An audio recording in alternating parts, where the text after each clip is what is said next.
বিষয়ে ছোট ছোট করে কথা বলতে চাই যে প্রথমে যে জাতীয় সংসদের ডেপুটি স্পিকার পদে জামাত ইসলামী থেকে মানে অফার করা হয়েছে বা তাদেরকে প্রস্তাব করা হয়েছে, যেটিকে সালাউদ্দিন আহমেদ স্বরাষ্ট্রমন্ত্রী তিনি বলছেন এটিকে বিএনপির উদারতা। অন্যদিকে জামাত আবার বলছে যে একজন ডেপুটি স্পিকার দিতে চাইলে সেটি বৈধ হবে না, আহ, সংবিধান অনুযায়ী দিতে হলে লিখিত প্রস্তাব দিতে হবে, তারপরে তারা বিবেচনা করবে। দুটা দিক থেকে আপনাদের কাছে জানতে চাই, মুস্তাফা ফিরোজ আপনার কাছ থেকে শুরু করি, যে এটা কি বিএনপির উদারতা? আবার অন্যদিকে জামাতও কি এই আপার হ্যান্ডে আছে যে তারা আসলে বিবেচনা করবে, লিখিত প্রস্তাব পাঠালে দেখবে, আলোচনা করবে? মানে এই অবস্থানে কি দুই দলের অবস্থানটা আপনার কাছে একটু জানতে চাই মুস্তাফা ফিরোজ। দুই দলই আসলে খেলছে। বিএনপি একটা মানে এক ধরনের আবহাওয়া তৈরি করতে চাচ্ছে এটার হুম। মধ্য দিয়ে, যে আমরা তো ওই যে ঐক্যমতের সরকার, জাতীয় সরকার যেটা নির্বাচনের আগে আমরা বলছিলাম, সেটা আমরা ইমপ্লিমেন্ট করতে চাচ্ছি। সেই কারণে এই যে রাষ্ট্রপতিকে সবাই সরাতে চাইছে, এই জামাত এনসিপি, আমরা সরাইতে দেইনি। তারপরে যে রাষ্ট্রপতি হচ্ছে শেখ হাসিনার রাষ্ট্রপতি, তো এখানেও একটা উদারতা। আবার অন্যদিকে জুনায়েদ সাকি, নুরু এদেরকে কয়েকজনকে নিয়ে সেটাও আবার এক ধরনের আহ, মানে জাতীয় সরকারের রূপ দেয়া। পার্লামেন্টে ডেপুটি স্পিকারের পদ দিয়ে বিএনপি সবাইকে একটু টোপ দিয়ে দিয়ে দিয়ে এক ধরনের দুর্বল করে রাখার একটা হয়তো কৌশল, রাজনৈতিক কৌশল। তো জামাত এই কারণে একটু বেকায়দায় পড়ছে। জামাত নিজেই খুব আগ বাড়ায় গেছিলেন তারেক রহমানের সঙ্গে দেখা করতে। দেখা ফিরে এসে তিনিই বলছেন যে জাতীয় সরকার। তখন আম, তারেক রহমান বলছিলেন যে না, আমরা জাতীয় সরকার না, আমরা একাই কনফিডেন্ট হুম। যে আমরা একা সরকার গঠন করতে পারবো। তো কিন্তু জামাত যখন মানে বিরোধী দলে আসলো, তখন তারা ডেপুটি স্পিকার না নিয়ে কার্যত তাদের যে কথাটা ছিল যে জাতীয় সরকার সবাই মিলে করব, তা সবাই মিলে ঠিক আছে, সরকারে হলো না। তো পার্লামেন্টে যদি হয়, একটা ডেপুটি স্পিকারের পদ তো গুরুত্বপূর্ণ পদ, যদিও সংবিধানে কি ডেপুটি স্পিকার আছে কিনা লিখিত আমার ঠিক জানা নেই, শুধু হুম। স্পিকার আছে। ডেপুটি হুম। স্পিকার হয়তো একটা বানানো পদ, তবুও অফার তো একজন করছে। থাকতে পারবেন ডেপুটি স্পিকার, আর জুলাই থাকতে সনদ পারবে বলছে না। দুইজন থাকতে পারবে, দুইজন হতে হবে ডেপুটি স্পিকার, একজন সরকারি দল থেকে, একজন বিরোধী দল থেকে। আচ্ছা আচ্ছা আচ্ছা, ঠিক আছে, এখানে তো অনেক কিছুই করা যায়, ইচ্ছা করলে 10 জনও বানায় ফেলতে পারে। আচ্ছা, যাই হোক, এটা দেওয়ার মধ্য দিয়ে, প্রস্তাবটা দেওয়ার মধ্য দিয়ে ওই যে জামাতকে একটু বেকায়দায় ফেলা। আর জামাত দেখতেছে এটা যদি আমি গেলি, তাহলে তো আমি মানে আমি যে বিরোধী দল সেটা তো আর ঠিক বুক ফুলায় বলতে পারবো না। তখন আমার অবস্থা হবে জাতীয় পার্টির মতো। তো সেই কারণে জামাত এখন একটা মাইন্ড চিপার মধ্যে পড়ছে। ফলে সে ডেপুটি, তার নিজের কথা অনুযায়ী যে জাতীয় সরকার চলেন সবাই মিলে দেশ গড়ি, একটা লক্ষ্য অর্জন পর্যন্ত আমরা একসঙ্গে থাকি, সেই জায়গা থেকে তো থাকলো না। যেমন তারা শুক্রবারই ভোট চোর তারেক রহমান, হ্যাঁ, এইভাবে স্লোগান দিছে খুব আগে ভাগে। দিল, যেটা বলা হতো শেখ হাসিনাকে ভোট চোর, সেটা বলতেছে তারেক রহমান ভোট চোর। তো সেই স্লোগান দিচ্ছে, তার মানে তারা একটা বিরোধী একটা আবহাওয়া তৈরি করতে চাই বলে ডেপুটি স্পিকারের পদটা নিচ্ছে না। না নেয়াতে তারা যে আগে যে কথাটা বলছিল যে জাতীয় সরকার গঠন করার একটা প্রস্তাব, সেই হুম। জায়গা থেকে কিন্তু সরে গেল। হুম। জামাতের এত বেশি শিফটিং নানান জায়গা থেকে, শুধু তারা শিফট করতেছে, কোনো জায়গায় কিন্তু স্থির থাকতে পারতেছে না। এটা হচ্ছে তাদের রাজনীতির একটা দেউলিয়াত্ব, কারণ তারা হলো হলো একটা ইসলামিক স্টেট করার কথা তাদের নীতি আদর্শ অনুযায়ী, কিন্তু করে গণতান্ত্রিক রাজনীতি, এটাও মেলে না। মুক্তিযুদ্ধ স্বাধীনতার ব্যাপারে তাদের এখন কোনো পরিষ্কার কোনো ধারণা নেই। নারী স্বাধীনতার নাম করে তারা 5 ঘন্টা কথা বলে একটা মানে হোঁচট খাইলো। সব মিলে হোঁচটের মধ্যে আছে। তো আমার ধারণা যে হুম। বিএনপিও একটা, তাদেরকে একটা হোঁচট খাওয়ানোর জন্য এই প্রস্তাবটা দিয়েছে। কিন্তু জামাত এটা অ্যাকসেপ্ট না করলে বিএনপির কিন্তু এটা কৌশলগত একটা জয়। তারা বলতে পারবে যে দেখো, আমরা তো আপনি কি মনে করেন জামাত আসলে, আপনি কি মনে করেন এটা যে জামাত অ্যাকসেপ্ট নাও করতে পারে? কারণ ধরেন শুরুতেই যখন সংবিধান সংস্কার পরিষদের শপথ হলো, বিএনপি সেটা নিল না, জামাত নিল।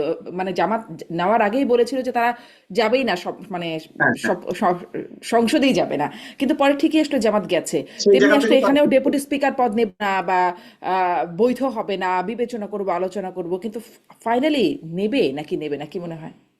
এই তো এখন তো জামাতের উপরে তো কোনো ভরসা করা যাচ্ছে না। তো তাদের তো এক এক সময় এক এক রকম কথা, শেষ মুহূর্তে বলবে যে আমরা বৃহত্তর স্বার্থে আমরা এটা নিলাম, এটাও বলতে পারে। মানে এত মানে অস্থিরতা, যেটা বরং এই ধরনের অস্থিরতা সাধারণত খুব যারা ক্যাডার ভিত্তিক দল করে তাদের মধ্যে কিন্তু একটা স্থিরতা থাকে। কিন্তু উল্টা দেখা যাচ্ছে যে এগুলি মানে গণতান্ত্রিক রাজনৈতিক দল, মানে মাস অর্গানাইজেশন, তাদের মধ্যে এক ধরনের হুম থাকে, শিফটিং থাকে, হুম ট্রেন্ড থাকে। বরং দেখা যাচ্ছে যে এখানে বিএনপি খুব কৌশলে কিন্তু স্টেপ বাই স্টেপ আগাইতে আগাইতে তারা প্রথমে যেটা বলছে যে আমরা কনফিডেন্ট, আমরা একাই সরকার গঠন করতে পারবো, তাই হয়েছে। কিন্তু হুম তারা হুম হুম কিন্তু ওই জামাত যেহেতু জোট করলো বলে তারাও ভয় পেয়ে যে আসেন সবাই মিলে আমরা জোট করি, ওটা কিন্তু করেনি। যদি করতোই তাহলে কিন্তু আসম আব্দুর রব ছিটকে পড়তো না, মামুনুর রহমান মান্নার এই অবস্থা হতো না, কর্নেল ওলি চলে যেত না, করতে পারতো, কিন্তু করেনি। তারা কনফিডেন্ট ছিল। তো ফলে বরং হুম বিএনপি দেখা যাচ্ছে খুব স্থির ভাবে ধীরে সুস্থে এগোচ্ছে। অন্যদিকে অস্থিরতা দেখা যাচ্ছে তাদের মধ্যে। তারা আন্দোলন করলো, হুম ঐক্যমত্য আচ্ছা ছিল, তখন তারা আন্দোলন করে বসলো। কার বিরুদ্ধে এটা অজানা, লক্ষ্য কি, কার মানে বিরুদ্ধে আন্দোলন করে কে করবে। এখন বলতেছে ইলেকশন ইঞ্জিনিয়ারিং, ভোট চোর। তো ক্ষমতায় কি ছিল তাহলে বিএনপি? ক্ষমতায় ছিল তো তাদেরই সরকার। ইউনূস সরকার তো এই মৌলবাদীদেরকে পৃষ্ঠপোষকতা করছে। এটা তো জামাত এনসিপির একটা ছায়া সরকার ছিল ইউনূস সরকার, এবং তার আমলে বাংলাদেশে জঙ্গিবাদের একটা উত্থানের একটা প্রেক্ষাপট তৈরি করছে, যেটা যেটা নিয়ে এখনো রাষ্ট্র ভুগতেছে, সমাজ, সোসাইটি ভুগতেছে। তো এই জঙ্গি রাষ্ট্র, জঙ্গি দলের পৃষ্ঠপোষক ছিলেন ডক্টর মোহাম্মদ ইউনূস। তো তাদেরই তো সরকার ছিল। তো তারা নির্বাচন করলো, তো সেই নির্বাচন করে দেখা গেলো বিএনপি জিতলো। তো এখন হুম তারা কার বিরুদ্ধে করলো? বিএনপি যদি ক্ষমতায় থাকতো, যেমন শেখ হাসিনাকে বলা হয় কেন, শেখ হাসিনা ক্ষমতায় থেকে নির্বাচন করছে বলে তাকে বলা হয় ভোট চোর। এখানে তো তারেক রহমান তো ক্ষমতায় থেকে নির্বাচন করেনি। সেটা যদি করতো তাহলে বলতে পারতো। হুম। এটা খুবই হাস্যকর একটা বিষয় হয়ে গেল মানে জামাতের। এই জন্যই কি বিশ্বাসঘাতক শব্দটা ব্যবহার করা হচ্ছে কিনা, যে বিশ্বাস ছিল একরকমের, ফলাফল হলো অন্যরকম, ফলে বিশ্বাসঘাতক তারা বলছেন, মানে ডক্টর খলিলুর রহমানকে বলছেন বিশ্বাসঘাতক, মীর জাফর এই ট্যাগগুলো দিচ্ছেন। আমি আসি আবার আপনার কাছে। আমি দেখি আবু আলম শহীদ খান, আপনার মানে নেটওয়ার্কটা স্টেবল হলো কিনা, আপনি আমাকে শুনতে পাচ্ছেন জনাব আবু আলম শহীদ খান? জনাব আবু আলম শহীদ খান আমাকে শুনতে পাচ্ছেন? খুব লো শুনতে পাচ্ছি, বলেন একটু জোরে বলেন। আচ্ছা, আমাকে শুনতে পান? আপনাকে আমি শুনতে পাচ্ছি, যদিও মানে আপনার ছবি ভালো আসছে না, ভিডিওটা ভালো আসছে না, কিন্তু আপনাকে শুনতে পাচ্ছি। আপনার কাছেও তাহলে ছোট্ট প্রশ্ন, বিএনপির উদারতা মনে করেন কিনা, আর জামাতও এই অবস্থায় আছে কিনা যে তারা আলোচনা করবে, বিবেচনা করবে, দেখবে, ভাববে, এই বিষয়টাই জামাতও আছে কিনা? আমি বলছি ডেপুটি স্পিকার বিরোধী দল থেকে নেয়ার যে প্রস্তাবনা বিএনপি দিয়েছে সেখানে। আমি একদমই শুনতে পাচ্ছি না। আমি আবার আচ্ছা আচ্ছা, আপনি আবার তাহলে আসি। আবার দেখেন সংযুক্ত হবার চেষ্টা করেন সেটি হয় কিনা। আমি আর তাহলে আরেকটা প্রসঙ্গে একটু জনাব মোস্তাফিরোজ আপনার কাছে যাই, যে এই যে আপনি ইলেকশন ইঞ্জিনিয়ারিং এর কথা বললেন, এখানে সম্প্রতি হঠাৎ করেই সৈয়দা রিজওয়ানা হাসান সাবেক উপদেষ্টা তাকে ইলেকশন ইঞ্জিনিয়ারিং এর রাজ সাক্ষী বলছে জামাতে ইসলামী। আসলে এই বিষয়টা আপনি কিভাবে দেখলেন? আসলে কি তার কথা থেকে মনে হচ্ছে, শুনেছেন নিশ্চয়ই তার সাক্ষাৎকারটি, যেহেতু এত আলোচনা, তিনি কি আসলে ইলেকশন ইঞ্জিনিয়ারিং এর জন্য দায়ী করার মতো, হবার মতো কোনো কথা বলেছেন? তো বড় অদ্ভুত কথা। আমরা জানতাম খলিলুর রহমান, রেজওয়ানা হাসান এগুলো সব হচ্ছে জামাতের লোক, যারা সংস্কারের নাম করে, বিচারের নাম করে নির্বাচন প্রলম্বিত করতো। প্রলম্বিত মানে কি? তাদের টার্গেট ছিল যে শেখ হাসিনার পুরো টেনিউরটা তারা এনজয় করবে।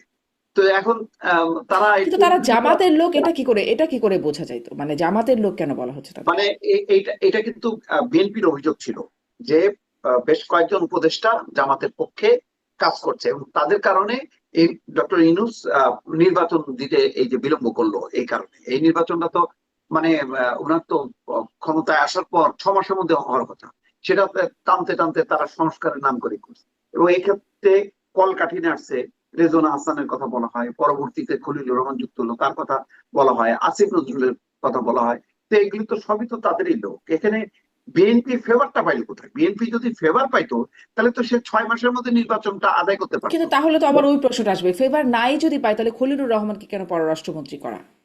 মানে না, খলিলুর রহমানকে এটা হয়তো একটা এক্সট্রা ব্যাপার, তার মধ্যে হয়তো তার ইতিমধ্যে মার্কিন বাণিজ্য চুক্তি করা, আমেরিকার সঙ্গে হয়তো বিএনপির একটা নেগোসিয়েশনটা দৃঢ় করা, এসব ক্ষেত্রে হয়তো খলিলুর রহমানের একটা অবদান বা তাদের একটা পরামর্শ থাকতে পারে। সে কারণে হয়তো বিএনপি এটা গিলছে, বা তারা নিজের স্বার্থ মনে করছে যে তারও তো একটা শক্ত বন্ধু দরকার। আর হাসিনা যেমন ছিল ভারত, তো সেই ক্ষেত্রে যদি খলিলুর রহমান আমেরিকাকে নিয়ে আসতে পারে বিএনপির পাশে, তো সেই কারণে হয়তো এটা গিফট করছে পররাষ্ট্র মন্ত্রীর পদটা, এটা হইতে পারে। এখন ভেতরে কি হচ্ছে আমরা তো জানি না, কারণ কিন্তু যদি খলিলুর তারা রহমান, জামাতের আস্থাভাজন হয়, তাহলে খলিলুর রহমান আমেরিকাকে নিয়ে আসতে পারবে, বিএনপি আস্থা রাখবে কোত্থেকে জামাতের আস্থাভাজন মানুষের ক্ষেত্রে? বা যদি তাদেরকে জামাতের গন্ধ থাকে বা জামাতকে তারা প্রমোট করার চেষ্টা করে, বা একটু আগে বলছিলেন না যে নির্বাচনেও তারা জামাতের ইন্টারেস্টে কাজ করেছে, নির্বাচন পেছানোর ক্ষেত্রে ইত্যাদি ইত্যাদি, তাই যদি হয় তাহলে বিএনপি কিভাবে আস্থা রাখে এরকম একজন মানুষের প্রতি? না বিএনপি মানে খলিলুর রহমানকে ঠিক ওই পলিটিক্যাল একটা এলিমেন্ট হিসেবে আর গণ্য করেনি, তার মনে করছে যে একটা কূটনৈতিক এলিমেন্ট, যেটা তার বৃহত্তর স্বার্থে ক্ষমতা আসলে সে কাজে লাগাতে পারবে। কিন্তু অন্যদের ক্ষেত্রে সেই ভরসাটা তো পায়নি, যেমন হয়তো আসিফ নজরুল বা রেজওয়ানা হাসান, অনেকের ক্ষেত্রে যেমন এনসিপিরও তো 3 জন ছিল উপদেষ্টা পরিষদে। ফলে সব মিলায় ফ্লোটা ছিল কিন্তু জামাতের পক্ষে, যার কারণে পদে পদে কিন্তু বিএনপি বাধাগ্রস্ত হয়েছে। যেমন ধরেন এই যে বিএনপিকে উপেক্ষা করে আওয়ামী লীগের কার্যক্রম নিষিদ্ধ, এক্ষেত্রে তো রাজনৈতিক দলগুলোর মতামত নেওয়ার দরকার ছিল।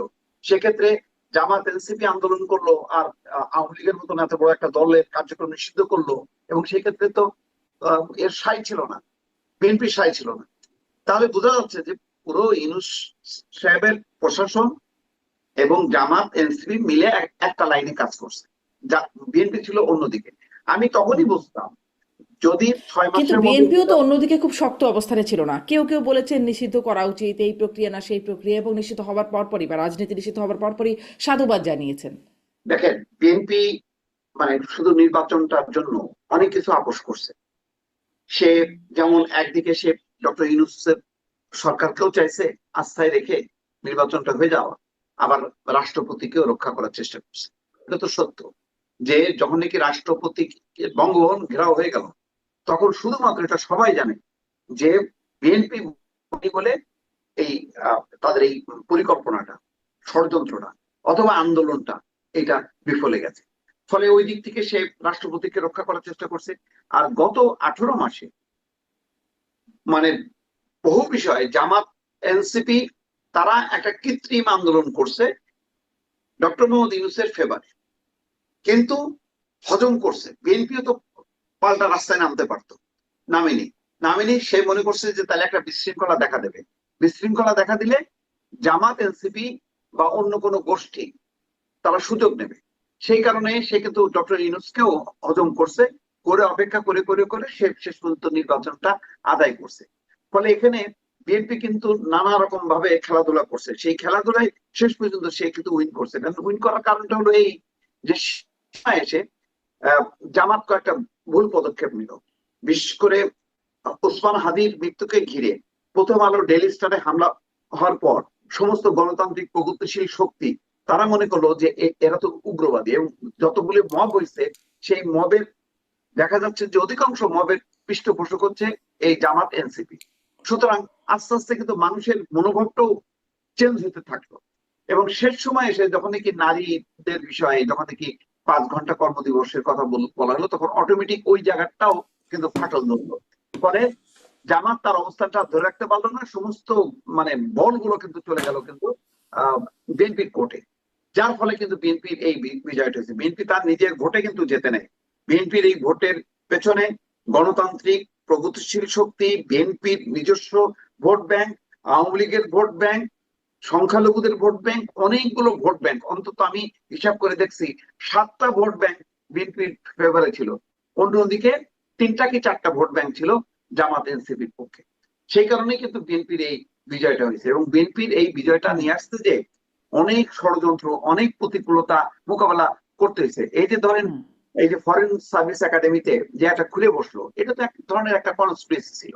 এটা প্রলম্বিত করা যাতে আস্তে আস্তে এনসিপি এবং জামাত উঠে আসতে পারে এবং বিএনপির গায়ে কালিমা লেপন করতে পারে, এবং এমন একটা পরিবেশ তৈরি করছিল তারা যাতে তারেক রহমান আর দেশে ফিরতে না পারে। অর্থাৎ মির্জা ফখরুলের নেতৃত্বে বিএনপির সঙ্গে তারা ফাইট করতে গেছিল, কিন্তু শেষ সময় ঘটনাক্রমে তারেক রহমান সাহস নিয়ে আসছে, বা যে কোনো পরিস্থিতি হোক না কেন সে দেশে আসাতে কিন্তু পুরো পরিস্থিতিটা উল্টে যায়, এবং পরে শেষ মুহূর্তে মানে সম্মিলিত মানুষের জোয়ারে মানে আর তারা পানি পায়নি। তারপরেও তো বলা যায় যে জামাত বা এনসিপি তাদের তাদের জন্য আমি বলবো এটা অপ্রত্যাশিত ফল। বিএনপির জন্য কিন্তু এটা অপ্রত্যাশিত ফল না, কারণ আওয়ামী লীগ না যেখানে না। কিন্তু তাহলে আসলে আপনার কি মনে হয়, ওই যে সেই প্রশ্নটায় যদি আবার যাই, যে তাহলে রিজওয়ানা হাসানকে রাজসাক্ষী বানিয়ে ইলেকশন ইঞ্জিনিয়ারিং এর সেই অভিযোগটা কেন জামাত এত শক্তপোক্তভাবে করছে এবং একদম জামাতের তদন্ত চাইছে? বিরোধী দল হিসেবে তারা সবসময় একটা রাখতে চাইবে যে আমরাই তো বিজয়ী হতাম, কিন্তু ওই যে ইলেকশন ইঞ্জিনিয়ারিং এর কারণে আমরা পারিনি, এইরকম একটা করে তারা তাদের একটা শক্ত বিরোধী এবং বিএনপিকে একটা চাপে রাখার আমার মনে হয় এটা কৌশল। আর জামাত ভালো করেই জানে যে এইরকম সুযোগ তাদের জীবনে কখনোই আসবে না। আগামী 1-1.5 বছরের মধ্যে আমার বিশ্বাস আওয়ামী লীগ রাজনীতিতে যখন করবে তখন কিন্তু মানে জামাত একটা কম্পিটিশনের মধ্যে পড়বে। বিএনপি যতটা নির্ভর আওয়ামী লীগ থাকবে, রাজনীতিতে করবে কত সময়ের মধ্যে, আপনার প্রেডিকশন? আমার ধারণা 1 থেকে 1.5 বছরের মধ্যে। আচ্ছা, তো আচ্ছা। তখন কিন্তু জামাত কিন্তু তখন পিছাইতে থাকবে, কারণ আওয়ামী লীগের তোপের মুখে পড়বে জামাত এনসিপি, ফলে তারা কিন্তু পিছায় যাবে। সেই ক্ষেত্রে আবার দেখা যাবে যে তারা ঘুরে ঘুরে ওই মানে বিএনপির কাছে আশ্রয় নেওয়ার চেষ্টা করবে। ফলে এখানে অনেক রকম খেলা, আমি মনে করি 1-1.5 বছরের মধ্যে রাজনীতি অনেক রূপ পাল্টাবে। জামাত এখন করবে কি, ইন দা মিন টাইম সে তার অবস্থান, সেই একমাত্র বিরোধী দল, মানে আওয়ামী লীগ হলে যেরকম বিরোধী দলের একটা হুম, টেম্পো থাকবে, সেই টেম্পোটা তারা ধরার চেষ্টা করতেছে। কিন্তু এটা হচ্ছে আচ্ছা, আর্টিফিশিয়াল জিনিসগুলো টেকে না, মানুষ কিন্তু আচ্ছা। ধরা পড়ে। স্পষ্ট, তার মানে এই যে অভিযোগ করা, এগুলো একটা কৌশল এবং এটা আর্টিফিশিয়াল কৌশল বলে, মানে একেবারে কোনো মূল্য আর্টিফিশিয়াল আসবে না। এর বিষয় বলে। কোনো ভিত্তি নেই, বাস্তব কোনো আমি ভিত্তি নেই। স্পষ্ট, আমি জনাব আবু আলমশাদ খান, আপনি আমাকে শুনতে পাচ্ছেন এখন? এখন শুনতে পাচ্ছি, ঠিক আছে। জি, আশা করি আপনি আলোচনাগুলো শুনছিলেন, যদি মানে শেষ আলোচনা যেটি হ্যাঁ, হচ্ছে আমি সেটা নিয়ে যদি। আলোচনা শুনতে পাচ্ছিলাম। আচ্ছা, শেষ যে বিষয়টি নিয়ে কথা বলছে সেটাই, সৈয়দা রিজওয়ানা হাসানকে রাজসাক্ষী বলা হচ্ছে, যে আমাদের পক্ষ থেকে বলছে ইলেকশন ইঞ্জিনিয়ারিং এর রাজসাক্ষী। আপনার কাছে কি মনে হয় এটি কেন বলা হচ্ছে, এবং এই কথাটি বলবার ভিত্তি যথেষ্ট আছে কিনা জামাতের পক্ষ থেকে যা বলা হচ্ছে? দেখেন, সৈয়দ রেজওয়ানা হোসেন একটা সাক্ষাৎকার দিয়েছেন, এবং একটা ডিটেইল সাক্ষাৎকার। এখন মাঝখান দিয়ে কিছু বক্তব্য নিয়ে এসে সেটাকে আপনি প্রমাণ করার চেষ্টা করা যে তিনি একটা ইলেকশন ইঞ্জিনিয়ারিং এর সাথে যুক্ত ছিলেন, তিনি আবার পরে এটার ব্যাখ্যাও দিয়েছেন। হুম, সুতরাং ওই যে ইলেকশন ইঞ্জিনিয়ারিং কথাটা তাকে দিয়ে, এবং তার সাথে তারা আরেকজন পররাষ্ট্র মন্ত্রীকেও তারা যোগ করতে চাচ্ছেন, যেহেতু উনি হুম, উপদেষ্টা পরিষদের সাথে ছিলেন। আমাদের যে প্রধান উপদেষ্টা তার অ্যাডভাইজার ছিলেন, হুম। ডিফেন্স অ্যাডভাইজারও ছিলেন। তো এই দুজনকে নিয়ে জামাত তো কিছু কথা বলার চেষ্টা করবে, এবং তারা চেষ্টা করছে। এখন ইলেকশন ইঞ্জিনিয়ারিং, এটা তো প্রমাণ করতে হবে কোথায় ইঞ্জিনিয়ারিং হলো, কিভাবে ইঞ্জিনিয়ারিং হলো, কারা কিভাবে ইঞ্জিনিয়ারিং করলো। উল্টা দিকে অভিযোগ শোনা যায় যে জামাতি নাকি কিছু কিছু জায়গায় বেশ ইঞ্জিনিয়ারিং করেছে। আপনারাও শো করেছেন, এবং মোস্তফা ফিরোজ সাহেবরাও শো করেছেন যে ঢাকা শহরে জামাতের যে সমস্ত আসনে জেতার ইচ্ছা এনসিপি এবং জামাতের, সেখানে হাজার হাজার, কেউ কেউ বলেন লক্ষ ভোটার তারা বাইরে থেকে এনেছেন। মানে অন্য জায়গায় যেখানে জামাতের বা এনসিপির কোনো তেমন কোনো সিটে জেতার চান্স নাই, সেসব জায়গা থেকে তারা ভোটার এনে ঢাকা শহর ভরিয়ে ফেলছিলেন। এই জন্য আমরা ঢাকা শহরের ভোটের রেজাল্টে কিন্তু জামাতকে বেশ বড় ধরনের চমক লাগাতে দেখেছি। তো এইসব কারণে ইঞ্জিনিয়ারিং কে করলো, কখন করলো, কিভাবে করলো, এসব নিয়ে আলোচনা হবে। বাট আমাদের দেশে তো সেই 91 সাল থেকে সূক্ষ্ম কারচুপি, স্থূল কারচুপি, ইঞ্জিনিয়ারিং, ভোটের ইঞ্জিনিয়ারিং, মিডিয়া কু, নানান কথাবার্তা এইসব ইলেকশন নিয়ে আছে। তো ইলেকশন যারা অবজার্ভ করেছেন, যেভাবে ইলেকশন হয়েছে এবং তারপরে যে ফলাফল ঘোষণা করা হয়েছে, তাতে খুবই মোটা চোখে যদি দেখে, খুব সূক্ষ্ম চোখে যদি আমরা দেখতে না পারি, তাহলে কিন্তু ওই ইঞ্জিনিয়ারিং এর ধারণাটা মানুষের কাছে খুব একটা গ্রহণযোগ্য নয়। যেটা হয়েছে সেটা হলো, মানুষ যেটা বলে এবং মানুষ যেটা করেছে সেটা হলো অনেক ভোটার, যারা আওয়ামী লীগের ভোটার যারা কেন্দ্রে গিয়েছেন, এবং বিশেষ করে সংখ্যালঘু ভোটার যারা কেন্দ্রে গিয়েছেন বা কেন্দ্রে যেতে বাধ্য হয়েছেন, তাদের পক্ষ থেকে তারা অধিকাংশই বিএনপির ধানের শীষে ভোট দিয়েছেন, এরকমটা বিএনপির ক্যান্ডিডেটও মুখে মুখে স্বীকার করেন, এবং এটা ঘটেছে। সুতরাং সেখানে জামাত একটা বড় ধরনের পরাজয়ের সম্মুখীন হয়েছে, কারণ জামাত ভেবেছিল তারাই সরকার গঠন করবে। আপনার মিডিয়াতে, সোশ্যাল মিডিয়াতে, এবং তাদের যে সমস্ত বাহিনী আছে সোশ্যাল মিডিয়ায় অ্যাক্টিভ, এবং তারা যে সমস্ত ইউটিউবে যে সমস্ত আহ, মানে বক্তব্য কথাবার্তা অনেক কিছু ছেড়েছিল, তাতে মনে হচ্ছিল যে এবার তো আর জামাতকে ছাড়া দেশে কোনো সরকার গঠিত হবে না। সুতরাং ওইখানে যখন রেজাল্টটা ভিন্ন রকম হয়েছে, তারা এখন ঘুরে দাঁড়ানোর চেষ্টা করছেন তাদের কিছু বক্তব্য হাজির করে। যেটা মোস্তাফিজ ফিরোজ সাহেব বলছিলেন যে তারা যে একটা শক্তিশালী বিরোধী দল, সেটা তারা প্রমাণ করার চেষ্টা করছেন, কিন্তু কাদা ছুড়াছুড়ি করে। শক্তিশালী বিরোধী দল প্রমাণ করার জন্য কিন্তু এই কাদা ছুড়াছুড়ির কোনো প্রয়োজন নাই।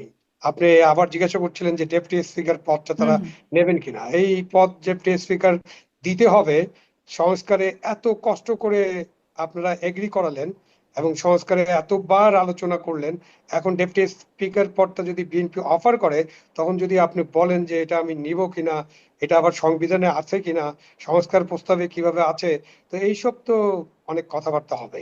এটা কি জল ঘন করার মতো বিষয় হয়ে যাচ্ছে কিনা, এটা হুম। নিয়ে আলোচনা করা যেতে পারে।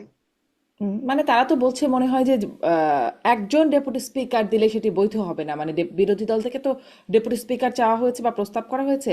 তারা আসলে জুলাই সনদ অনুযায়ী যে দুজন ডেপুটি স্পিকার থাকবে, একজন বিরোধী দল থেকে একজন সরকারি দল থেকে, এরকম মানে তারা আসলে জুলাই সনদকেই বেশি গুরুত্বপূর্ণ বলছে, সংবিধানে যা আছে তার চাইতে বেশি।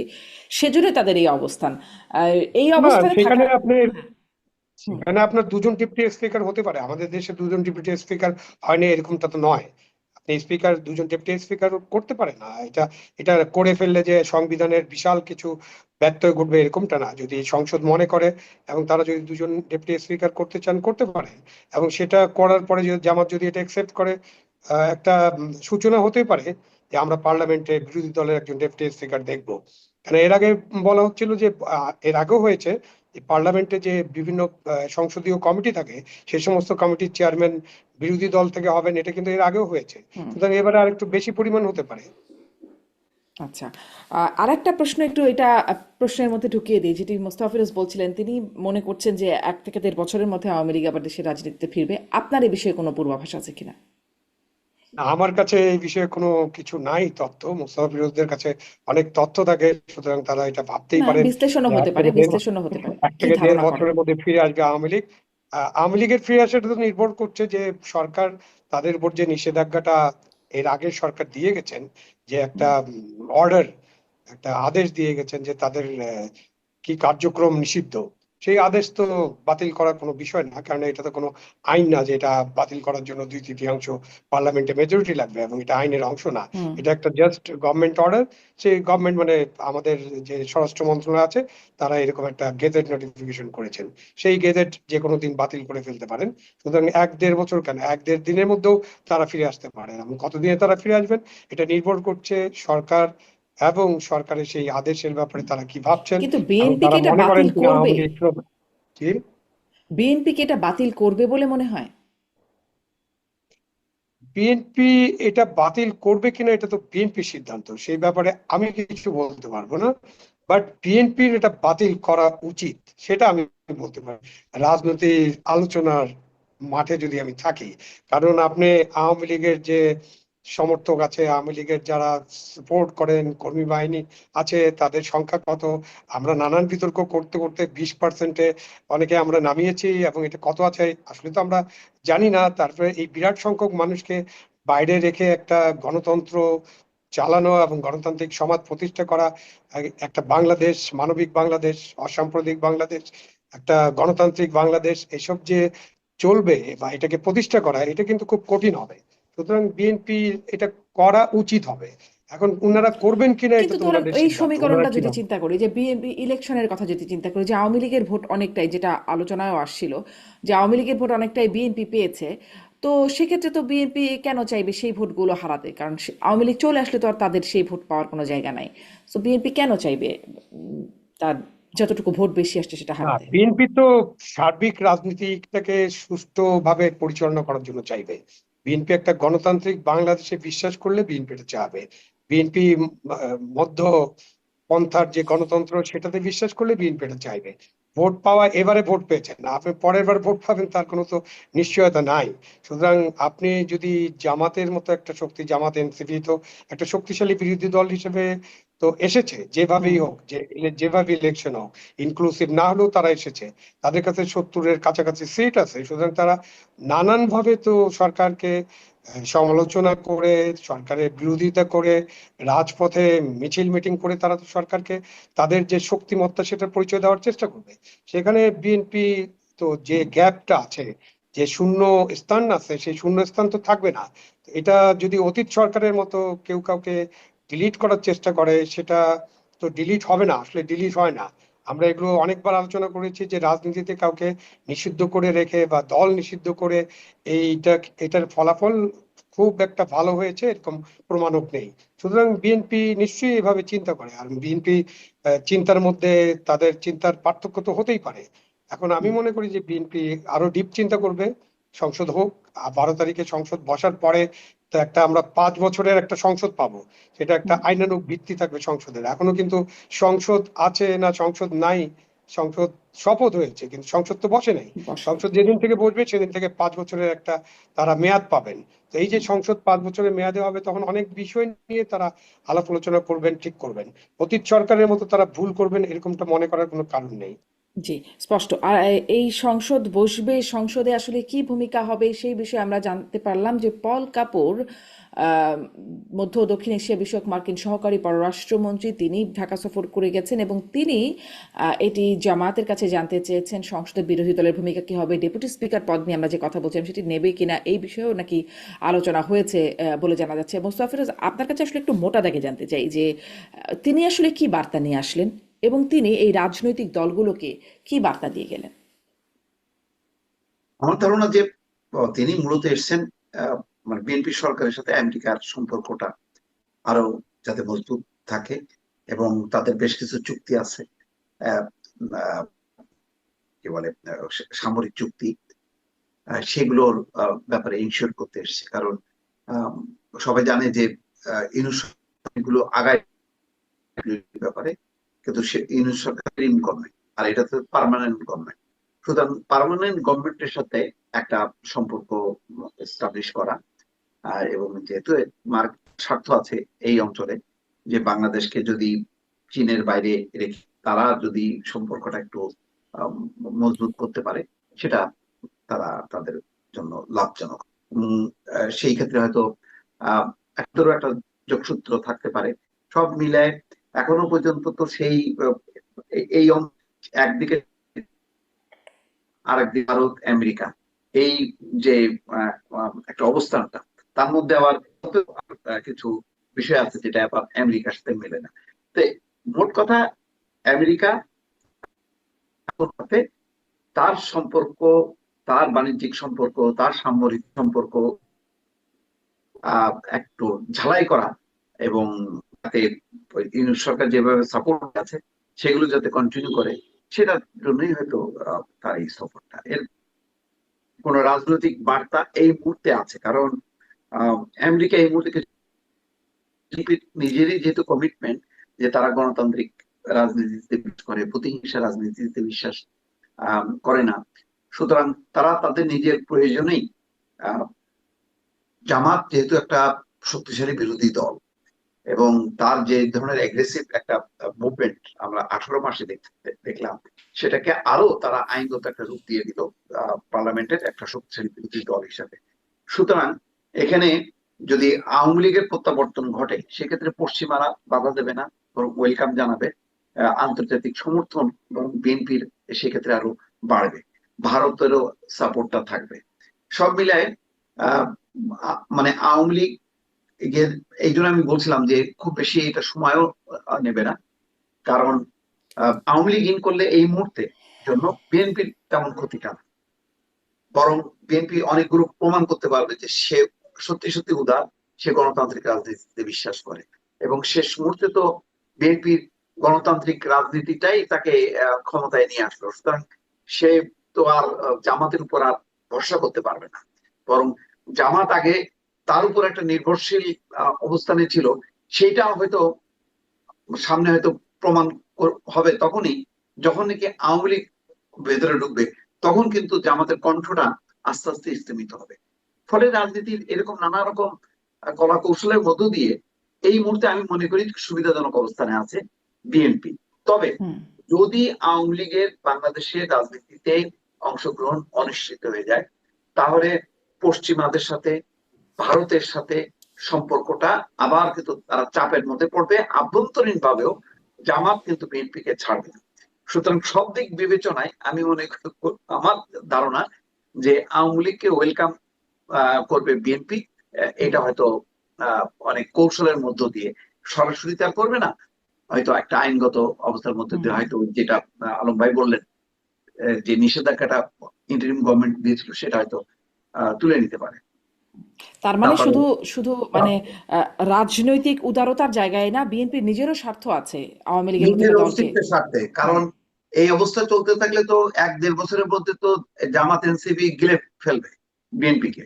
সুতরাং তার একটা ঢাল হবে এই মুহূর্তে আওয়ামী লীগের মতন রাজনৈতিক দল যদি করে, এছাড়া কোনো উপায় নেই। কারণ জামাত কিন্তু এক মুহূর্ত ছাড় দেয়নি, এটা তো বোঝাই গেল যে 15 বছর কেন, 20-25 বছরে যারা জোট সঙ্গী ছিল, যারা আন্দোলনের সঙ্গী ছিল, সরকার সঙ্গী ছিল, তারা যেভাবে বক্তব্য দিল নির্বাচন প্রচারকালে যে আপাদমস্তক দুর্নীতিবাজ, অথচ তারা জোট সঙ্গী, সরকার সঙ্গী।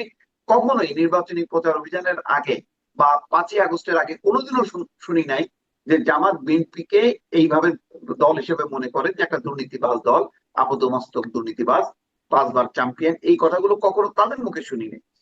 কিন্তু বিএনপি হারে হারে অনুভব করলো তো যে আজকে এই বিএনপির এই অভিযোগ তো তাহলে বিএনপির দিকেও দেওয়া যায়, বিএনপিও তো অনেক কিছু বললো, মানে এটা একটা পুরনো আলোচনা আমরা মাঝখানে কতদিন করেছি, কিন্তু তারপরেও বিএনপিও তো বলেছে যে তারা যুদ্ধাপরাধ বা 71-এর স্বাধীনতা বিরোধী দল। তারাও তো আসলে যখন জোট ছিল কখনো বলে না এই কথা যে তারা স্বাধীনতা বিরোধী, মুক্তিযুদ্ধ বিরোধী দল। হ্যাঁ, সেই সহবিরোধিতা তো আছেই। এখন অনেকটা বলা যায় যে তাদের একটা গণতান্ত্রিক চরিত্র নিতে হয়েছে, সেটা চাপে পড়ে হোক অথবা বাধ্য হয়ে হোক অথবা উপলব্ধির থেকে তারা বুঝতে পারছে যে আসলে বাংলাদেশের রাজনীতি করতে গেলে বাংলাদেশের মুক্তিযুদ্ধ স্বাধীনতাকেই আঁকড়ে ধরে রাজনীতিটা করতে হবে, সেটা এখন পরিস্থিতিগত কারণে হোক অথবা চাপে পড়ে হোক।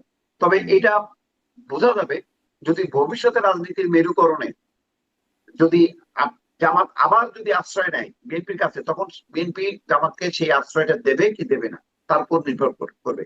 একটা পজিটিভ দিক আছে, শত প্রতিকূলতার মধ্যেও, এবং এমন তো পরিস্থিতি তৈরি হয়েছিল যে জামাত ক্ষমতায়ও চলে আসতে পারে, তারপরেও কিন্তু জামাত কিন্তু মানে মানে কট্টরপন্থী কোন ইসলামিক দলকে নিয়ে কিন্তু জোট করে, মানে তারা আসন দিয়েছে একটা দুইটা, এবং খুব ইনসিগনিফিকেন্ট যে রাজনৈতিক দলকে নিয়েছে, কি উলামায়ে কি একটা দল জানি, একটা ওই রুইন ফারহানার আসন সহ 2টা সিট তারা দিয়েছিল। কিন্তু খুব কট্টরবাদী দলগুলোকে নিয়ে যে একটা জোট করা, সেই জোট কিন্তু করে।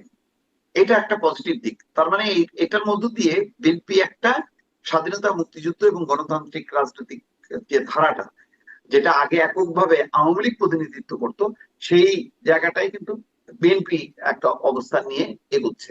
এটা যদি সত্যি সত্যি আদর্শিক ভাবে হয়, তাহলে হয়তো বাংলাদেশের আগামী রাজনীতির একদম প্রেক্ষাপটটা পাল্টে যাবে, যে জামাতের মতন স্বাধীনতা মুক্তিযুদ্ধ বিরোধী শক্তি আর কখনো বিএনপির কাছে আশ্রয় নিতে পারবে না।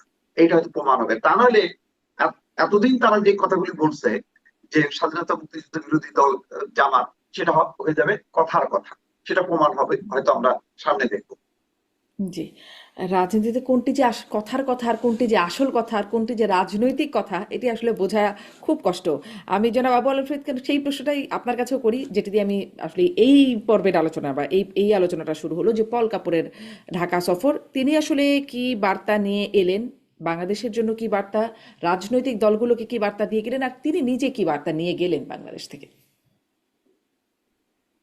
পল কাপুরের ঢাকা সফর যে একেবারে সুনির্দিষ্টভাবে আমাদের অভ্যন্তরীণ রাজনীতির বিষয়ে কোনো বার্তা নিয়ে এসেছিলেন বা বার্তা নিয়ে গেছেন, এমনটা আমার মনে হয় না। পল কাপুর এসেছিলেন তাদের দেশের মার্কিন যুক্তরাষ্ট্রের যে স্বার্থগুলো আছে এবং আগের যে অন্তর্বর্তীকালীন সরকারের সময় তাদের সাথে যে সমস্ত চুক্তি বা যেগুলো এগিয়ে নিয়ে যাওয়ার বিষয় ছিল, সেগুলো হয়তো ঝালাই করতে এসেছিলেন এবং নতুন সরকারের সাথে একটা সম্পর্ক ভিত রচনা করতে এসেছিলেন।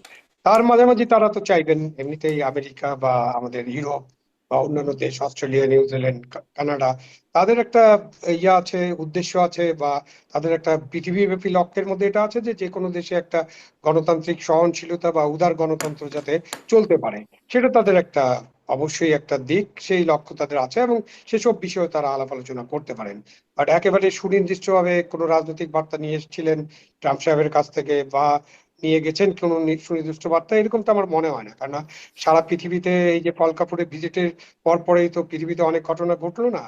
আমেরিকা আক্রমণ করে ফেললো ইরানে, ইসরায়েল ইরানে আক্রমণ করলো, ইরান আবার মধ্যপ্রাচ্যের তা বেশ কয়েকটি দেশে আক্রমণ আক্রমণ চলাকালীন করলো। তো চলার মধ্যেই তিনি আসলেন। হয়তো সে কারণে ওই ওই জিনিসটা কিন্তু মানে আমাদের অভ্যন্তরীণ রাজনীতি যে খুব বেশি গুরুত্ব পেয়েছে এটা আমার মনে হয় না।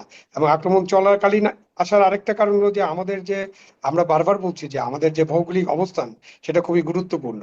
বাংলাদেশ যাতে সরাসরি কোনো দিকে হেলে না যায়, বিশেষ করে অন্তর্বর্তীকালীন সরকারের সময় ভারত বিরোধিতার কথা অনেক জোরে সোরে শোনা গেছে, এবং চীনের সাথে সম্পর্ক গড়ে তোলার কথাটাও শোনা গেছে। সে কারণে আমেরিকার তো আবার চীনের সাথে কারো সম্পর্ক খুব ভালো হয়ে যাবে এটাও আমেরিকা পছন্দ করে না, মানে আন্তর্জাতিক রাজনীতিতে। সুতরাং সেটাও তাদের একটা বিষয়। এবং ভারত আমাদের পাশের একটা দেশ, যেখানে 4,000 বেশি কিলোমিটার বর্ডার আছে আমাদের। সুতরাং ভারতের যে অবস্থান সেটাও তাদের জন্য খুব গুরুত্বপূর্ণ। এবং ভারতের অবস্থান নিয়েও কিন্তু তারা কথাবার্তা বলছেন যে তারা চান না যে পুরো ইন্দো চায়নার এই যে সাগরে, বঙ্গোপসাগর এবং ভারত মহাসাগরে ভারতের একেবারে পুরা আহ, তাদের নিয়ন্ত্রণ থাকুক বা পুরা নিয়ন্ত্রণে চলে যাক। সেখানে বাংলাদেশ কিন্তু একটা বড় ধরনের ভৌগোলিক অবস্থানে আছে, একটা বড় ধরনের সুবিধা আছে। বাংলাদেশ সরকারকে সেই জিনিসটার ব্যাপারে তারা হয়তো আলাপ আলোচনা করবেন, এবং বাংলাদেশকে কিন্তু বুঝতে হবে যে তারা ভালো অবস্থানে আছেন, এটা যেমন সত্যি, তারা খুব সেন্সিটিভ অবস্থানে আছেন, এটাও সত্যি। সুতরাং বুঝে শুনে তাকে পদক্ষেপ নিতে হবে। আমাদের হ্যাঁ, এই সেন্সিটিভ পররাষ্ট্রনীতি যা অবস্থানে আমরা থাকার ফলো কারণেই করি, কি সকলের সাথে বন্ধুত্ব। হ্যাঁ, এই এই বন্ধুত্ব, সকলের সাথে বন্ধুত্ব, বা ওই যে সেন্সিটিভ অবস্থানে আছে বাংলাদেশ, সেই কারণেই কি বাংলাদেশের মানে সরকারের পক্ষ থেকে এই যুদ্ধ সম্পর্কিত এরকম প্রতিক্রিয়া যে মানে মধ্যপ্রাচ্যের দেশগুলোতে যেই হামলা হচ্ছে সেগুলোর বিরুদ্ধে বাংলাদেশ বলছে, কিন্তু ইরানে যে হামলা হচ্ছে বা যুক্তরাষ্ট্র যে হামলা চালাচ্ছে সেই বিষয়ে আসলে মানে পররাষ্ট্র মন্ত্রণালয়ের যে বিবৃতি বা বক্তব্য সেখানে কিছু বলা নাই। এটা কি মানে আপনি যে অবস্থানের কথা বলছিলেন তার কারণেই কি এইরকম, নাকি আসলে এই অবস্থানটাকে আপনি কিভাবে দেখেন? সেই কারণে এমনটা করেছে এরকম বলা যাবে না। কারণ হলো যে আগের যে অবস্থান ছিল, ধরেন যখন নন অ্যালাইন মুভমেন্ট ছিল, সেই মুভমেন্টটা তো এখন নাই। এবং তার আগেও যে অবস্থান ছিল, যখন শীতল যুদ্ধ ছিল, সোভিয়েত ইউনিয়ন কেন্দ্রিক একটা বলয় ছিল, সেই অবস্থাটাও এখনো নাই। সুতরাং এখন আমেরিকার অবস্থান অনেক শক্তিশালী, এবং সামরিক দিক থেকে তারা খুব শক্তিশালী অবস্থানে আছে। এবং তারা যে সমস্ত জিনিস করে, এবং তাদের সাথে আমাদের যে সম্পর্ক, আমরা যে সম্পর্কটা রাখতে চাচ্ছিলাম, বা আমাদের অন্তর্বর্তীকালীন সরকার যে সম্পর্ক গড়ে তোলার চেষ্টা করছিলেন, সেই সম্পর্ক তো এখনো ইতি টানার মতো সম্পর্ক না। সে কারণে বাংলাদেশের পক্ষ থেকে খুবই নিরাপদ একটা স্টেটমেন্ট দেওয়া হয়েছে।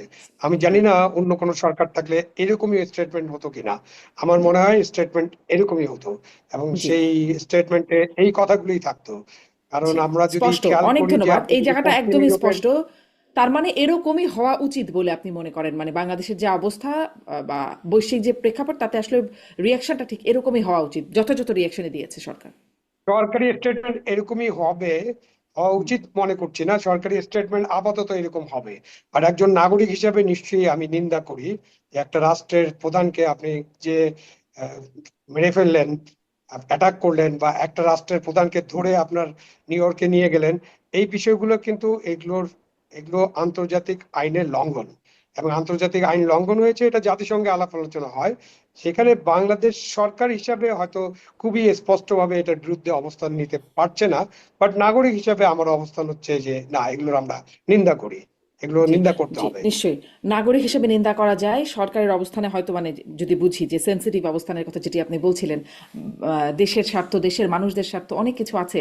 যুক্তরাষ্ট্রের সাথে মানে একটা পাঙ্গা নেয়ার মতো অবস্থায় যাওয়ার মতো অবস্থানে হয়তো বাংলাদেশ নাই, হয়তো সে কারণেই কিনা মোস্তাফিজের কাছে এই ব্যাখ্যাটা ছোট করে শুনতে চাই। আর সেই সাথে আছে, এটা না হয় সরকারের অবস্থান বুঝলাম, তাদেরকে একটা অবস্থান নিতে হবে এবং তার অবস্থানটা এখানে সেনসিটিভও, তার অবস্থানের উপর ডিপেন্ড করছে বাংলাদেশের সাথে সম্পর্ক কি হবে বা তাদের আচরণ কি হবে, নানান কিছু। কিন্তু আমরা রাস্তায় যে দেখছি জামাতে ইসলাম তারা যেই মানে বলছেন জামাত নেতা এটিএম আজহারুল ইসলাম এমপি, তিনি বলছেন যে যে যদি ইরানে হামলা বন্ধ না হয় তাহলে এখান থেকে বৃহত্তর কর্মসূচি হবে, এবং স্লোগান হচ্ছে যে ইরানে হামলা কেন, জাতিসংঘ জবাব দে, তারেক রহমান জবাব চাই, ইত্যাদি রকমের স্লোগান হচ্ছে। এগুলোর আসলে মর্মার্থ কতটা, মানে সরকারের অবস্থানের মর্মার্থ, জামাতের অবস্থানের? জি। বাগাড়ম্ব, এখানে সরকারও যা, ওই জামাতও তাই, একই অবস্থা। এখানে সরকার হিসেবে, দেশ হিসেবে যে পজিশন নেওয়া, সেই পজিশন নেওয়ার ক্ষমতা নেই, সেটা ভয় পায়। এইটা লোকে তো আবার নাগরিকদের জিজ্ঞাসা করেন, আমেরিকায় যেমন ধরেন, সেখানে ইরানের এই হামলার ব্যাপার সমর্থন করে কিনা, জনমত হচ্ছে যে না, সমর্থন করে না, কিন্তু সরকার করছে। এই অবস্থা বাংলাদেশের, সেই অবস্থায় বাংলাদেশ আনুষ্ঠানিকভাবে নিন্দা জানাচ্ছে না, স্ট্রং কোনো বিবৃতি দিচ্ছে না, কিন্তু জনগণ মনে করে যে না, এটা খুবই নিন্দনীয় কাজ হয়েছে এবং এটা একটা স্বাধীন সার্বভৌম দেশে এই ধরনের হামলা, এটা একেবারেই সার্বভৌমত্বের লঙ্ঘন করছে, আইনের লঙ্ঘন, আন্তর্জাতিক আইনের লঙ্ঘন করছে আমেরিকা। এটা হলো সাধারণ পারসেপশন। তো সুতরাং ওই যেটা হয় আমেরিকায় এক ধরনের সাধারণ পারসেপশন, আর সরকারের অবস্থান ভিন্ন ভিন্ন। বাংলাদেশেও সেই একই একই রকম অবস্থা। জি। আর আর একটা বিষয় একদম ছোট ছোট করে দুজনের কাছ থেকে শুনি, 1-1.5 মিনিট করে, সেটা হচ্ছে রাষ্ট্রপতি নিয়ে যে অবস্থানটা চলছে। এবং রাষ্ট্রপতি পাক দিবসের আয়োজনে দেখলাম তার বক্তব্য শেষ করে লিখিত বক্তব্য একটা পড়লেন এবং তারপরে তিনি স্লোগান দিলেন বাংলাদেশ জিন্দাবাদ। বেশি দিন আগে না, বছর দুয়েক আগেও তিনি জয় বাংলা স্লোগান দিতেন এবং বাকিদেরকেও দিতে উদ্বুদ্ধ করতেন। সেখান থেকে আসলে এই শিফটটা কিরকম মনে হচ্ছে? আমি একটু এটা শুনতে চাই, মোস্তফা ফিরোজ। না, এটা তো মানে রাষ্ট্রপতি তো এখন আসলে মুক্তি পাইছে। সে তো 18 মাস ডক্টর ইউনূসের কারাগারে বন্দী ছিল, বলতে গেলে একটা বঙ্গভবনকে সে কারাগারে রূপান্তর করছিল। ঈদের জামাতেও পর্যন্ত আসতে পারেনি তিনি। তো এই ধরনের আচরণ খুবই, মানে এটার জন্য ইউনূসের বিরুদ্ধে আসলে সংবিধান লঙ্ঘনের অভিযোগ এনে মামলাও করা যায়, করা উচিত। যদি কোনো সরকার হয়, তো সেই অভিযোগটা আনা উচিত। এখন বিষয়টা হচ্ছে বাংলাদেশ জিন্দাবাদ, এটা সম্ভবত বিএনপি সরকারের যেহেতু সেটাকে উনি ফলো করছে। উনি তো ইউনূস সরকারেরও তো কোনো অধ্যাদেশ মানে সই করেনি, এমন তো না। মানে রাষ্ট্রপতি যখন যে সরকার থাকে সেই সরকারের অনুযায়ী উনি চলেছেন। উনি বঙ্গভবনে বন্দী ছিলেন, তেমন কোনো কথা বলেননি, শুধু একবার উষ্মা প্রকাশ করলেন ওনার ছবি কেন নামানো হয়েছে। কিন্তু যখন উনি মুক্তি পাইলেন তখন তিনি বললেন যে তার সাথে কি কি আচরণ করছে ডক্টর মোহাম্মদ ইউনূস। তো সেরকম অবস্থা, তো ওইটা আমরা একটা ব্যক্তিগত ভাবে। তার মানে যদি আবার কোনো পট পরিবর্তন কখনো হয় তখনও কি বলবে যে বাংলাদেশ জিন্দাবাদ আমি বলতে চাই নাই বলে বলতে হয়েছে, এরকম? মানে না না, তা মুখ বলবেন না। খুলবেন তখন তখন? যদি তিনি অন্য দল, যদি সরকার হয়, তখন ওই সরকারের পলিসি অনুযায়ী তিনি তখন জিন্দাবাদ বলবে, অথবা জয় বাংলা বলবে, অথবা ইনকিলাব জিন্দাবাদ বলবে। যদি জামাত আসে ক্ষমতায়, তখন ইনকিলাব জিন্দাবাদ বলবে। এই আচ্ছা। রাষ্ট্রপতি তো তার তো নিজস্ব কোনো নেই। আচ্ছা। সরকারের যেদিকে যাবে রাষ্ট্রপতি সেদিকেই যাবে। তবে এই রাষ্ট্রপতি একটু ব্যতিক্রম, যে তিনি তাও কিছু প্রতিবাদ করেছেন। মানে ইউনূস সরকার যখন ছিলেন তখন তিনি নোট পাঠিয়েছেন এবং তিনি বলেছিলেন যে আমি নির্বাচিত সরকার আসলে আমি আর থাকতে চাই না। অন্তত এইটুক তো করছে। কিন্তু কিন্তু এখন তো আমাদের আবার এখানে বলছেন যে বঙ্গভবনে তো রাখলে থাকতে চান। তো আবার করা যায় না। এখন তো বলছেন আবার রাখলে থাকতে চান। জি হ্যাঁ, অবশ্যই। এখন হ্যাঁ। না না থাকার তো কোনো কারণ নাই। উনি তো সংবিধানকে ফলো করতেছেন, উনি তো রাষ্ট্রের 1 নম্বর ব্যক্তি। সুতরাং উনার অবস্থানের দিক থেকে তো উনি সঠিক ছিলেন, বরং উনার অবস্থানের বিপরীত একটা অবস্থান, যেটা সংবিধান এক ধরনের শপথ নিয়ে লঙ্ঘন করছে, সেটা হচ্ছে ডক্টর মোহাম্মদ ইউনূস। এই জন্য রাষ্ট্রদ্রোহ মামলা হইতে পারে ডক্টর মোহাম্মদ ইউনূসের বিরুদ্ধে। সেই পয়েন্ট গুলো কিন্তু খুব পরিষ্কার। যদি কোনো কেউ ইনিশিয়েট নেয় তাহলে কিন্তু ডক্টর মোহাম্মদ ইউনূস কিন্তু বিপদে পড়বে। নিজেকে 1 নম্বর, রাষ্ট্রের 1 নম্বর ব্যক্তি বিবেচনা করে এসএস এর সুবিধা নিয়ে এগুলি সব কিন্তু বাতিল হয়ে যেতে পারে যদি বিএনপি সরকার সিরিয়াস হয়। এখন বিএনপি তো কোন রকমে ওই যে আগে যেমন ইয়াজউদ্দিন মঈনুদ্দিন ফখরুদ্দিনকে মানে কি বলে এক ধরনের দায় ছাড় মুক্তি। দিয়েছিল, সে দায় মুক্তি দিয়েছিল শেখ হাসিনা। এখন ইউনূস সরকারকেও হয়তো সেভাবে দায় মুক্তি দেবে। কিন্তু ইউনূস সরকার 18 মাসে পদে পদে সংবিধান লঙ্ঘন করছে অনেকগুলো ধারাটা জানেন যে তিনি বিদেশে গেছেন 17 বার না 18 বার। তিনি ফিরে এসে একবারও সৌজন্য দেখাননি। তারপরে আহ, যেটা সবচেয়ে গুরুতর, যে রাষ্ট্রপতির ছবি নামানো, এটা কিভাবে নামানো হলো, কারা নামালো, সে কারণেও রাষ্ট্র ইউনূস সরকার হুম দায়ী থাকে। অনেকগুলো পয়েন্ট আছে, আমার ঠিক এই মুহূর্তে সবগুলো মনে হুম পড়ছে হুম না। জি, আমি এই ছোট্ট করে জনাব আবু আলম শহীদ খান আপনার কাছে ওইটা শুনতে চাই। জয় বাংলা, বাংলাদেশ জিন্দাবাদ, এরপরে কখনো ইনকালাব জিন্দাবাদ, মানে এরকম স্লোগানের স্লোগানও পরিবর্তন হতে থাকবে সময়ের সাথে সাথে, এবং সেটা কি রাষ্ট্রপতি, রাষ্ট্রের 1 নম্বর ব্যক্তি এরকম করলে সেটি আসলে কেমন লাগে? 1 নম্বর কথা, এগুলো তো দলীয় স্লোগান, সেটা দেওয়ার কি কোনো বাধ্যবাধকতা থাকে কিনা, এবং এইভাবে স্লোগান পরিবর্তন করে আসলে পদ টিকিয়ে রাখতে পারবেন কিনা? আমাদের যে সংবিধান আছে এবং আমাদের রাষ্ট্রপতি সংবিধান অনুযায়ী রাষ্ট্রের 1 নম্বর ব্যক্তি, এটা বলা তো যাই, কিন্তু হুম উনার 1 নম্বর ব্যক্তি হওয়ার কারণে উনার কাছে ক্ষমতায়ন কতটা আছে, উনি কি কি ক্ষমতা থাকে, যে আমাদের জাস্টিস শাহাবুদ্দিন সাহেব বলে না, ঈদের জামাতে যাওয়া আর আপনার হুম কোনো কোনো মিলাদ মাহফিলে যাওয়া হুম ছাড়া আর কোনো কাজ থাকে না আর কি। তো আপনি এই যে কাজ, আমরা তো সংস্কার কমিশন যখন আলোচনা করছিল তখন কিন্তু রাষ্ট্রপতিকে কিছু ক্ষমতায়িত করা, যে প্রধানমন্ত্রী যাতে একেবারে স্বৈরাচারী হতে না পারেন, সেই সব বিষয় নিয়ে কিন্তু আলোচনা হয়েছে, এবং বিএনপি যে 31 দফার মধ্যেও সেই সব বিষয়ে কিছু ইঙ্গিত আছে এবং পরিষ্কার পরিচ্ছন্ন বিষয় আছে। তো ওইসব জিনিস না ঘটা পর্যন্ত রাষ্ট্রপতি যা বক্তৃতা দিবেন এটা প্রধানমন্ত্রীর অফিস থেকেই মোটামুটি লিখে দেওয়া হয়, মানে রাষ্ট্রপতির অফিস থেকে লিখিত যায়, তারপর প্রধানমন্ত্রী অফিস থেকে ভেটিং হওয়ার পরে উনি এটা বলবেন, এবং আগামী সংসদে উনি যে বক্তব্য দিবেন সেই বক্তব্যটাও প্রধানমন্ত্রী অফিস থেকে ভেটিং হবে, তারপরে উনি এই বক্তব্য রাখবেন। এটা চলে আসছে 1991 সাল থেকে, যখন থেকে আমরা পার্লামেন্টারি ডেমোক্রেসিতে ফেরত গিয়েছি। সুতরাং 2026 সালে হঠাৎ করে অন্য কিছু পরিবর্তন হয়ে যাবে এরকম ভাবার কোনো কারণ নেই। সেই কারণে হুম এখন আমাদের অনেকের কাছে এটা অবাক লাগতে পারে যে কিছুদিন আগে যখন ওই সরকার ছিল তখন জয় বাংলা বলেছেন, এখন যে সরকার আছে তাদের স্লোগান যেহেতু বাংলাদেশ হুম জিন্দাবাদ সেটা বলেছেন, ভবিষ্যতে ইনকলাব জিন্দাবাদ বলার সুযোগ আসবে কিনা, না আমি মনে করি না। যে আমাদের যে হুম যারা আছেন, যারা ক্ষমতায় যেতে চান ওই দল এনসিপি জামাত, তারা শীঘ্রই মানে অদূর ভবিষ্যতে ক্ষমতায় এসে যাবেন, এবং তখনও শাহাবুদ্দিন সাহেব রাষ্ট্রপতি থাকবেন এরকম মনে করার হুম কারণ নেই, কিন্তু তাদের রাষ্ট্রপতি ইনকলাব জিন্দাবাদও বলতে পারেন। এখন এই যে হুম স্লোগান, যে জয় বাংলা, বাংলাদেশ জিন্দাবাদ, ইনকলাব জিন্দাবাদ, আমরা তো স্লোগান, আমরা যে বিভক্ত, আমরা জাতি হুম হিসাবে যে বিভক্ত হয়ে গেছে, আমরা যে একটা মডারেট ডেমোক্রেসি চালাতে চাই, সেই হুম সব জায়গায়, যেসব জায়গায় ছোট ছোট বাধা আছে, এই যে স্লোগানটা একটা বাধা, যে কেউ বলবে জয় বাংলা, কেউ বলবো বাংলাদেশ জিন্দাবাদ, কেউ বলবো ইনকলাব জিন্দাবাদ, যদিও ইনকলাব জিন্দাবাদ তো একেবারে 100 বছর আগের স্লোগান, এটা নতুন আবিষ্কার না, এবং এই স্লোগানটা ব্রিটিশ আমলে ওই ভারতীয় কমিউনিস্ট পার্টি এটা চালু করেছিল। তো সুতরাং ওই স্লোগানটা একেবারে বিজাতীয় স্লোগান এরকমটা মনে করার কোনো কারণ নেই। তো আমরা স্লোগানে বিভক্ত, আমরা নীতি হুম আদর্শে বিভক্ত, আমরা নানান বিষয়ে বিভক্ত। এই আমরা নানান বিভক্তি বিষয়ে থেকে বিভক্ত, কিন্তু রাষ্ট্রপতি এক। রাষ্ট্রপতি যখন যেখানে থাকেন তখন সেই স্লোগান দেন।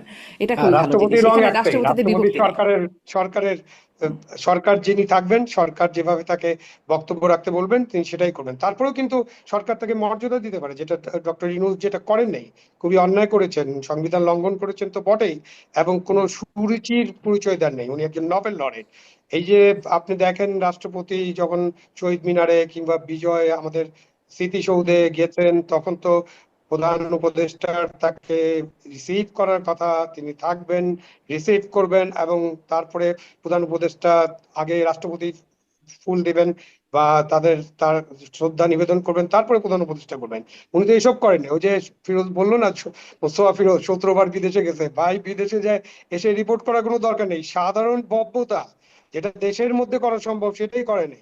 আমি ফিরোজের সাথে একেবারে একমত যে এই 18 মাস দেশটা একটা বড় কারাগারে রূপান্তরিত হয়েছিল, এবং বঙ্গভবনও একটা কারাগারেই রূপান্তরিত ছিল, এবং বঙ্গভবনে তাকে ঈদের নামাজ পড়তে বাইরে হতে দেওয়া হুম হয়নি।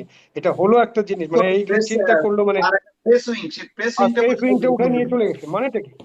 এগুলো কি, মানে এটা কিভাবে একজন মানে আমি জানি না, উনার মতো উনি Nobel laureate doctor Mohammad Yunus, তাকে সারা বিশ্ব অনেক প্রশংসা করে, বাংলাদেশের মানুষও অনেক প্রশংসা করছিল, এবং হুম তাকে তাকে পছন্দ করছিল যে তিনি একটা পরিবর্তন হয়তো আনতে পারবেন, কিন্তু উনি যা যা করেছেন, উনার টিম যা যা করেছে গত 18 মাসে, এটা অবশ্যই বারবার আলোচনা করতে হবে। এবং তারা কিন্তু বাংলাদেশটাকে পিছিয়ে দিছে কতদিনের জন্য এটাও আলোচনা হতে পারে, কিন্তু বাংলাদেশের যে বর্তমান সরকার তাদের জন্য একটা বিশাল সমস্যা সৃষ্টি করে দিয়ে গেছে, এবং এই সমস্যা থেকে বর্তমান সরকারকে বেরিয়ে আসতে হবে খুবই মানে প্রজ্ঞার জি, সাথে তারা যদি সেটি বেরিয়ে নিয়েও আসতে হয়তো পারেন। সেটি নিয়েও হয়তো সামনে আরো কথা হবে যে আসলে কি কি মানে সমস্যার মধ্যে বা চাপের মধ্যে ফেলে গেছে